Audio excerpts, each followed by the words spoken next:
Bismillahirrahmanirrahim. Assalamualaikum warahmatullahi wabarakatuh. Di sini saya akan menjawab diskusi sesi 4 dengan di mata kuliah komparasi pendidikan dasar di berbagai negara.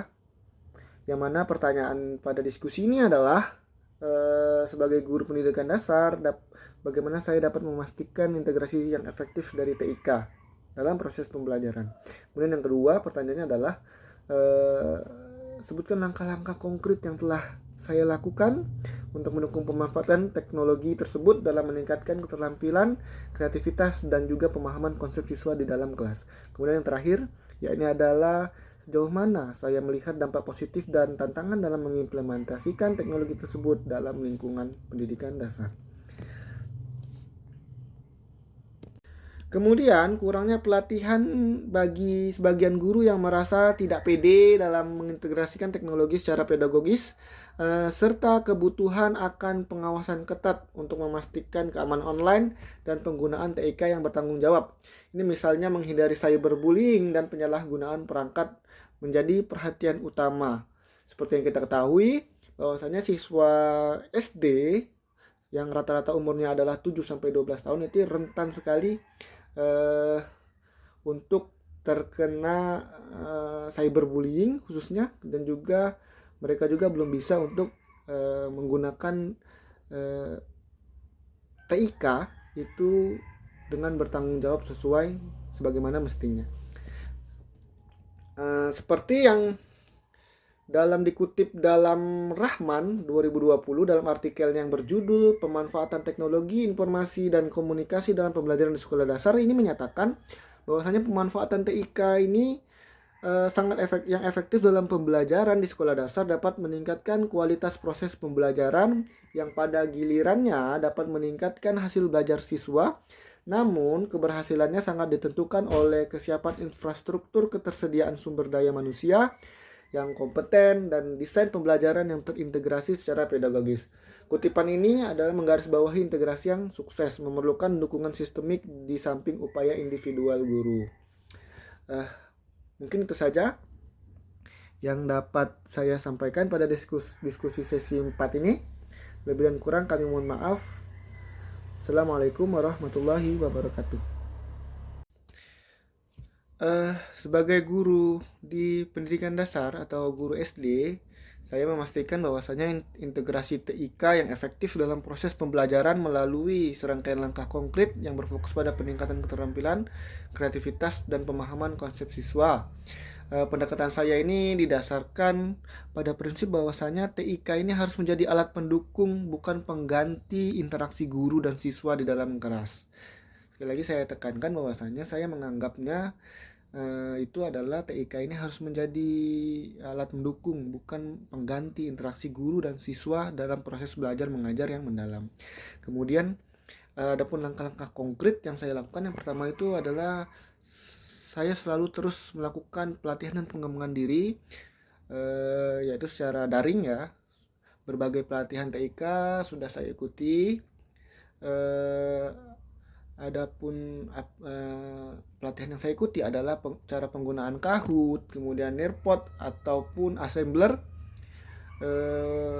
Hal ini penting agar integrasi teknologi tetap relevan dalam perkembangan zaman dan kebutuhan siswa. Kemudian yang kedua adalah pemanfaatan sumber belajar digital, seperti menggunakan video pembelajaran dari YouTube ataupun sumber yang lainnya. Kemudian saya menggunakan Kahoot tadi, kemudian WordWall, ada juga Assembler. Itu juga untuk membuat siswa bisa cepat mengerti apa yang saya jelaskan. Kemudian yang ketiga adalah proyek berbasis teknologi untuk kreativitas. Ini mendorong siswa untuk menggunakan TIK sebagai alat kreasi dan ekspresi. Siswa ditugaskan untuk membuat poster digital melalui Canva, kemudian video pendek pada topik mata pelajaran tertentu. Nah, seperti contohnya saya kemarin sudah mengajak siswa untuk membuat poster melalui Canva, walaupun bergantian karena di sekolah kami tidak ada laboratorium komputer, akan tetapi Saya menggunakan laptop saya pribadi dan juga laptop rekan saya. Ada 2 laptop, jadi walaupun siswa di dalam kelas saya ada 25, tetapi mereka tetap bisa mengikuti proses belajar mengajar, yaitu membuat poster melalui Canva. Kemudian untuk yang keempat adalah asesmen digital, seperti penggunaan Google Form ataupun kuis formatif atau survei-survei singkat.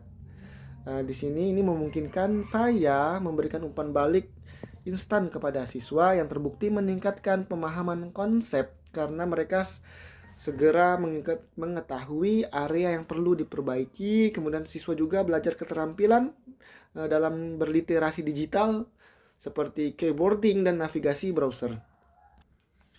Adapun dampak positif dari implementasi TIK di pendidikan dasar ini sangat signifikan.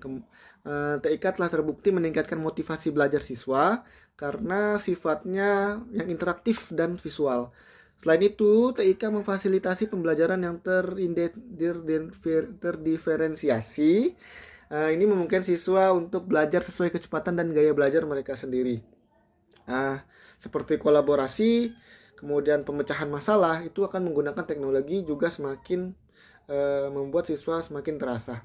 Namun, implementasi TIK ini juga menghadapi sejumlah tantangan, terutama di lingkungan pendidikan dasar. Tantangan utamanya adalah kesenjangan digital terkait aksesibilitas perangkat dan koneksi internet yang tidak merata di rumah siswa. Seperti yang sudah saya jelaskan tadi, penerapan dalam TIK di kelas saya, di sekolah saya tidak mempunyai lab komputer, tetapi itu tidak menutup kesempatan siswa untuk belajar digital, walaupun secara bergantian dan sedikit lamban, tetapi siswa insya Allah sudah tahu berliterasi digital. Kemudian tantangan selanjutnya adalah koneksi internet yang tidak merata. Itu di desa saya, di desa saya itu kalau listrik mati, hujan, itu sinyal akan hilang. Jadi itu menjadi tantangan bagi saya dan rekan-rekan yang lain dalam mengimplementasikan TIK di dalam pendidikan dasar di sekolah saya.